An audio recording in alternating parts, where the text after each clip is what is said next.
If you've never written a novel before, the process can seem overwhelming. I've written 9 of them, and I've learned a few things along the way. Here are the most important lessons you should know before you embark on the journey of writing a novel, because while you can go in blind, it's helpful to have a few pointers beforehand. 1.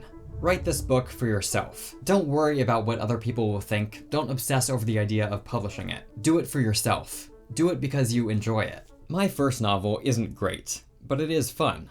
It's genuinely me. One of the worst things a debut book can be is self-conscious, second-guessing itself and worrying about what the reader might think. Don't write this way, please. It won't be fun for you, and it won't result in a good book. Your first book will be, almost inevitably, the worst book you ever write. That doesn't mean it'll be terrible, and it doesn't mean you should put the bare minimum of effort into writing it. But it does mean you have the liberty to be fully yourself, to be daring, to put everything you want on the page. When you're writing your first novel, you don't have previous books of yours to compare it to. You probably don't have a massive fan base to please. It can be a free and unfiltered act of creative expression, perhaps more so than any subsequent book you write. What if you want to make a career out of writing? Do everything you can to make your first book a success. This advice still applies, because if you do want to be a professional author, you'd better be certain you actually enjoy the process of writing a whole book. If you try to cater to a certain market or conform to external expectations merely as a way of maximizing your chances of commercial success, you're setting up your first attempt for failure. You'll end up contorting yourself to fit a mold before you've discovered who you naturally are as a writer. Your first book is all about that,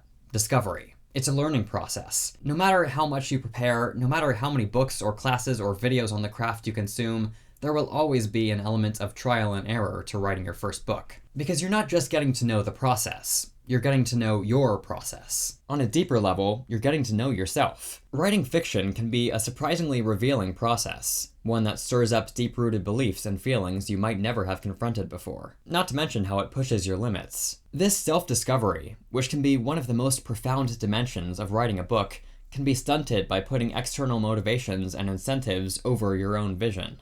2. Accept that you're going to be bad at first. Your first book is probably going to suck, and there's a good chance you'll have to confront this fact as you're writing it, which is why it's so important that you enjoy the process. Learn to enjoy being an amateur. Do you know where the word amateur comes from? The Latin word amator, meaning lover. To be an amateur is to be a lover of the craft, even when you're not great at it. It's your passion that will start you on the path that eventually leads to mastery. If you're like me, you probably want to write something great, something on par with the books that have inspired you. It's good to aim high. You probably shouldn't set out to write a bad book. I'd even go so far as to say that being delusional is an essential part of the drafting process. If you don't think that what you're actively writing is any good, if you get in your head about it, if you try to compare the words you're putting down to those penned by masters of the craft, you'll be too demoralized to keep going. The gulf between you and your inspirations will seem too large. The gap between your initial vision and the flawed first draft will look like the Grand Canyon. So if you can, don't think at all about the objective quality of your work while you're still bringing the first draft to life. Finish it first,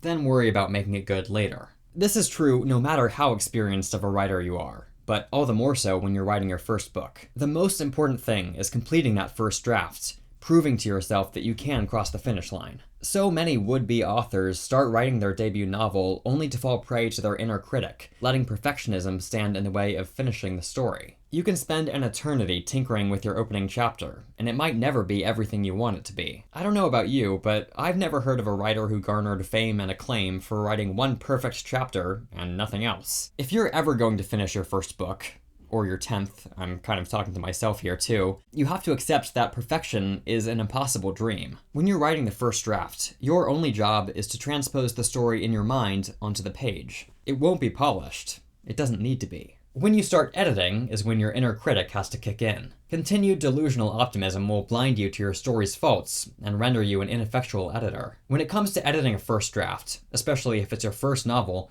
you have to learn to embrace the rough edges. This doesn't mean overlooking issues and publishing your unedited first draft. It simply means you shouldn't let those issues discourage you. On the contrary, a flawed first draft is a great problem to have, one you can be proud of. Because a messy, overlong, plot hole-ridden manuscript is infinitely better than a perfect idea of a manuscript that doesn't exist.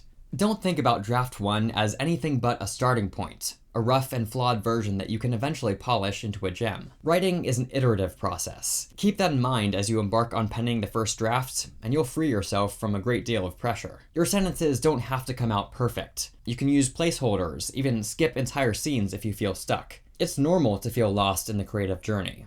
It wouldn't be much of a journey if you couldn't get a little lost. 3.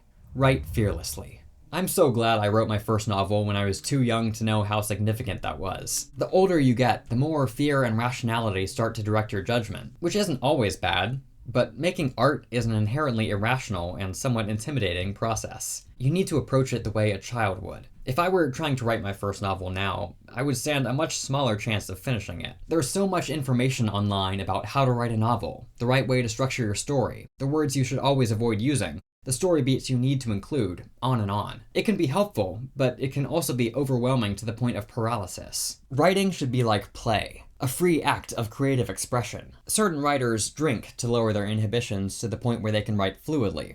Hemingway, most famously.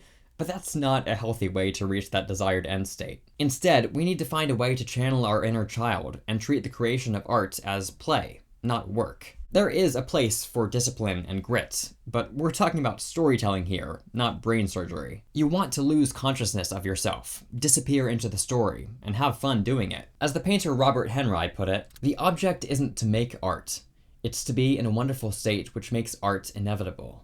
You can only reach that state by opening yourself up, making space for your inner child, and for vulnerability. Fiction is a place to face your fears. It's a place to confront the questions that keep you up at night, to interrogate your beliefs, to toss big ideas in the ring and see which emerges the victor. I don't say that to imply you have to write something philosophical, profound, or pretentious. Rather, to write fearlessly is to write from the heart, about what most interests you, what you feel the strongest about. The result might be something classically philosophical and introspective, or it might be something purely entertaining that doesn't take itself too seriously. The point is that writing well requires letting down your guard. To write something fully authentic, you have to be willing to go to those darker places. Even if you're writing a light, frothy comedy, your richest material might come from examining your own deep-held beliefs, your most foundational memories, and your biggest questions about life. Perhaps the biggest fear you'll have to overcome when trying to write a book is the fear of starting, or the fear of failure. These two fears are interconnected. You fear starting because you fear what might happen if you finish the book and it sucks. As a result, you end up stuck in an endless cycle of planning, researching, learning about the craft, and never actually start writing the first page. You have to take that leap. Accept that your outline may not be perfect, that the creative process won't go as planned, that you might not even be ready to write this book. When it comes to art, readiness is overrated. You have to be willing to take a risk, to fall headfirst into the unknown if you're ever going to write something great. 4. Don't force anything. If you're trying to write a book, don't start with a particular length or outcome in mind. Attempting to write a massive novel on your first try probably won't go very well, but you also don't want to close yourself off to that possibility. Always let the story dictate its own length. More than once, I've started writing something that I thought would be a short story, only for it to turn into a novella or even a novel. Stay flexible. You never know where your writing might take you. For instance, I started writing a story nearly 10 years ago with no definite direction in mind, just a setting, a loosely sketched protagonist, and a vibe. It ended up becoming a novel, which ended up becoming a trilogy, which ended up inspiring a prequel. That prequel, Catalyst of Control, is my 9th novel, and the first I'm publishing widely. If I had forced that original story to conform to the constraints I'd originally envisioned, I never would have discovered how much potential its world and characters really had. Likewise, if I'd tried to sketch out the trilogy into a 7-book series just because, I would have done the story a disservice by filling it with unnecessary padding. The more you write, the better you'll get at intuiting how long a certain story should be. I get asked sometimes by writers how long their books should be. The truth is that, while there are length conventions for different genres and audiences, there's no way to answer that question as an outside observer. Some ideas are so rich and complex that they lend themselves to longer forms of storytelling, while others appear simple enough that a short story would serve them best. But you never know for sure until you're actually writing it. Another thing you shouldn't force is your process. Just because your favorite author gets up at dawn every morning and writes for 5 hours doesn't mean you should. I'm all for trying out different routines and approaches, but don't lock yourself into one early on. Don't force your style to match someone else's. Often we do this unconsciously, copying the voice of a writer we love. A certain degree of emulation is inevitable, all the more so when we're starting out. Still, there's a difference between naturally being influenced by your favorite writers and going out of your way to write like they do. Your first venture into any new creative arena is all about experimentation, learning what works for you and what doesn't. Some writing advice will resonate, some won't. Try things out, but if something's not working, don't force it. 5. Know what you're getting into. Your own expectations can make or break any creative endeavor. Calibrate them appropriately. Writing is a time-intensive process. It can be tedious at times. If you've never undertaken a project of this magnitude before, it can be quite a shock to the system. Especially in today's day and age, with distraction constantly at our fingertips, staring at a blank page and willing words into existence can seem unbearably boring. You might have an expectation that the words will come easily, that you'll finish your first draft in a month or even less, that you'll begin every writing session brimming with inspiration. If those things end up true for you, congrats, but don't bet on it.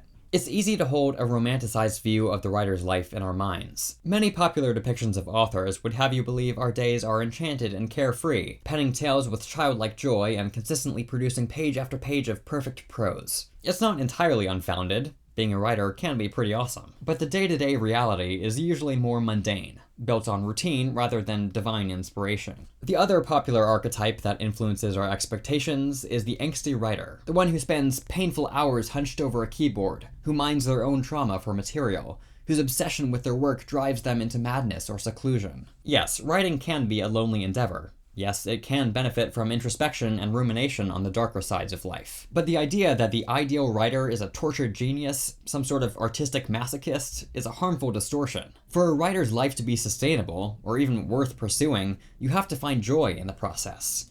And not take yourself too seriously either. Knowing what you're getting into isn't all about lowering your expectations. It's equally about knowing why you're choosing to write a book. If you don't have a good answer to that question, you'll have a much harder time persevering when the going gets tough. When you feel adrift in the murky middle of the story, or when the first draft is taking far longer than you anticipated, you need a guiding light to get through it. So before you put pen to paper or fingers to keyboard, make sure you're clear on why you're embarking on this journey. Maybe it's just for fun, a fulfillment of a long-time dream. Maybe it's an experiment to push your creative boundaries. Maybe it's your first stab at what you hope could be a career. Your motivation will inform the writing process, providing a yardstick by which to measure progress and a scale by which to weigh decisions. If you know you intend to publish this book, you'll need to make different decisions than you would if you set out to write this book purely for the joy of it. There's no right or wrong here. What's important is that you fully understand what you want to get out of the process. If you know what you're getting into, don't force anything, write fearlessly, accept imperfection, and write for yourself, you'll be well on your way toward writing and finishing your first book.